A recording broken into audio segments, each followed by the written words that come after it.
হ্যাঁ, আমরা যেখান থেকে শেষ করেছিলাম সেখান থেকে আবার শুরু করছি, যেটার মানে হচ্ছে তাহলে ইসমুন। ইসমুন এর বাংলা অর্থ হচ্ছে নাম। ইসমুনের বাংলা অর্থ হচ্ছে নাম। তাহলে কোরআনের যত জায়গায় আমরা ইসমুন শব্দটা পাবো তখন আমরা বুঝে যাব যে ইসমুন মানে হচ্ছে নাম। তার মানে বিসমে এর অর্থ হচ্ছে নামের সাথে। যে যে যে অর্থটা আমি আগে বললাম যে বা এর অর্থ হচ্ছে উইথ বা বাই।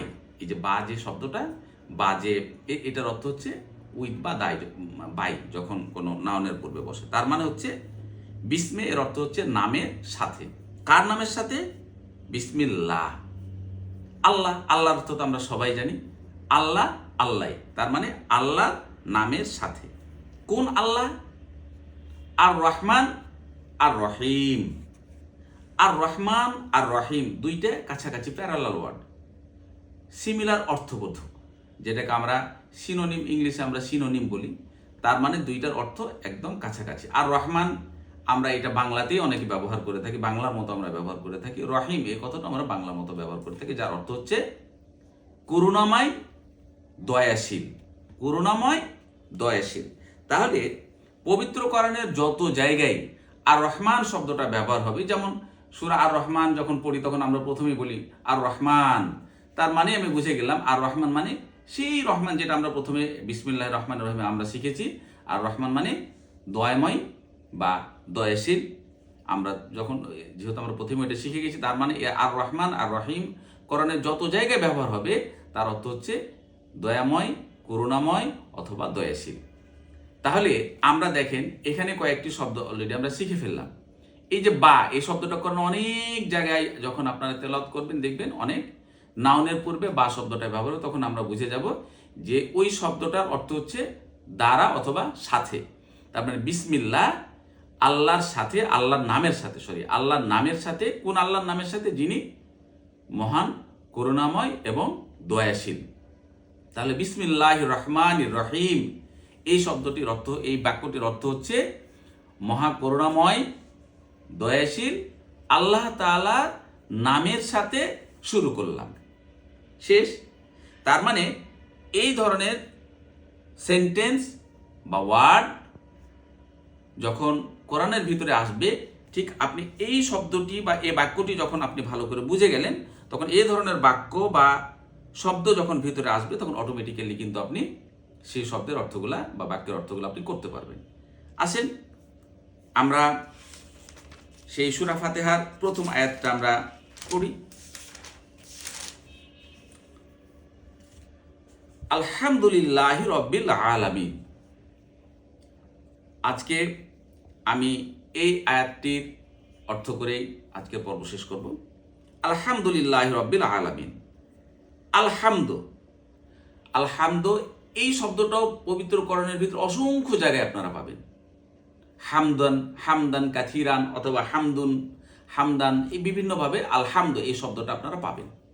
আলহামদু এর মানে কি? আলহামদুর মানে হচ্ছে প্রশংসা। আলহামদু এর মানে হচ্ছে প্রশংসা। আচ্ছা, এরপরের শব্দটা দেখেন লিল্লাহ। আল্লাহর সাথে আমরা জানি আল্লাহ, আল্লাহর সাথে কি বলা হয়েছে? লিল্লাহ।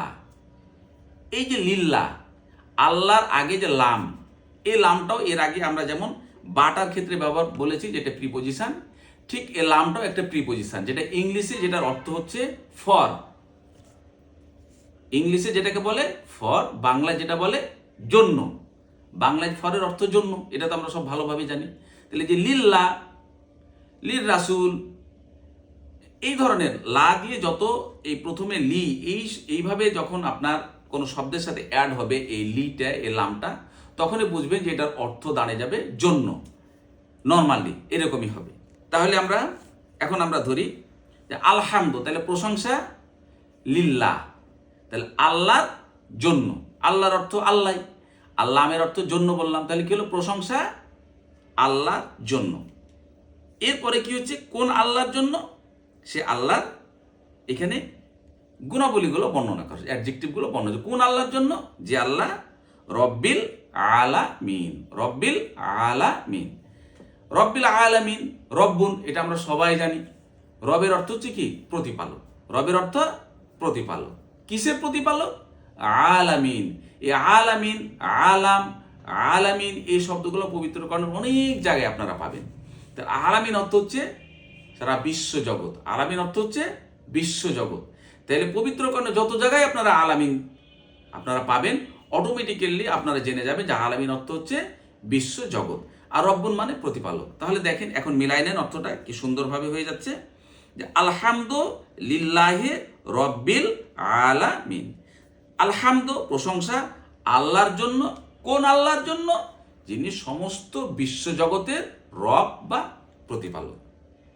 তাহলে পবিত্র কোরআনের ভিতরে যত জায়গায় আমরা হামদুন টাইপের শব্দ পাবো, এর অর্থ আমরা জেনে গেলাম প্রশংসা। লি এই ধরনের শব্দ যখন কোনো নাউনের সাথে অ্যাড হবে তখন আমরা বুঝে যাবো এর অর্থ হচ্ছে জন্য। আল্লাহর অর্থ তো জানি আমরা আল্লাহ।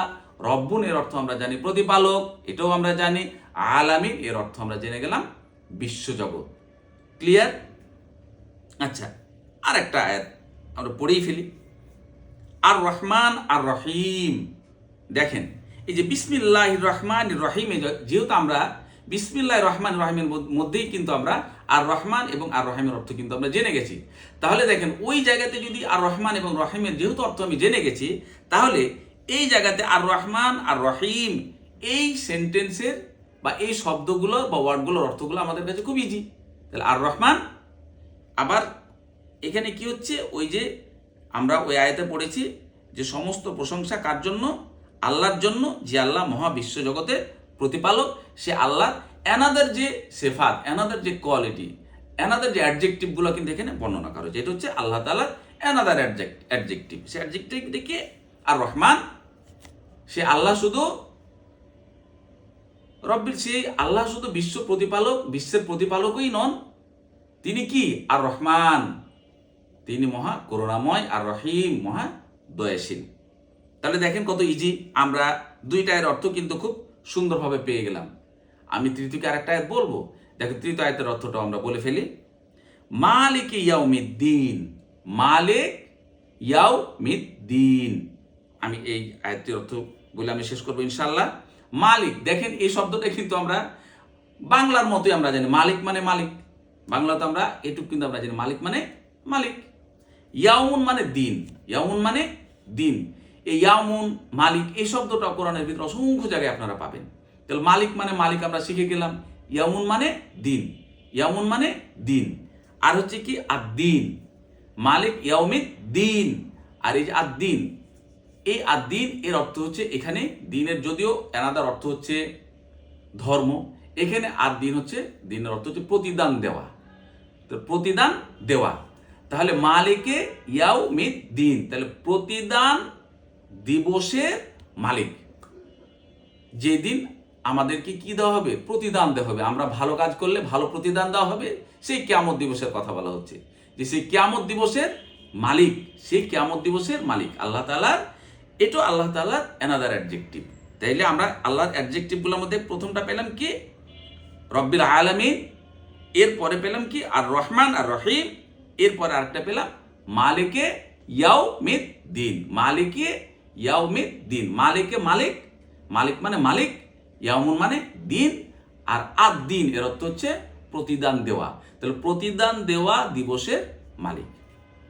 আশা করছি হয়তোবা আমি জানি না আপনাদের কতটা বোঝাতে সক্ষম হয়েছি, কিন্তু যে আমি 3টা আয়াত পড়েছি এবং অর্থ বুঝিয়েছি এবং বিসমিল্লাহির রহমানির রহিম এর অর্থ আপনাদের যেভাবে বুঝেছি, এই কয়টা অর্থ যদি আপনারা বুঝে থাকেন, এই ধরনের ওয়ার্ডগুলো বা সেন্টেন্সগুলো কিন্তু পবিত্র কোরআনের ভিতরে অসংখ্যবার আসবে। যখন আসবে অটোমেটিক্যালি আপনাদের জন্য সেই অর্থগুলা বোঝা খুব সহজ হয়ে যাবে। আল্লাহ তাআলা আমাদের নেক উদ্দেশ্য কবুল করুন। আসসালামু আলাইকুম ওয়া রাহমাতুল্লাহি ওয়া বারাকাতুহু।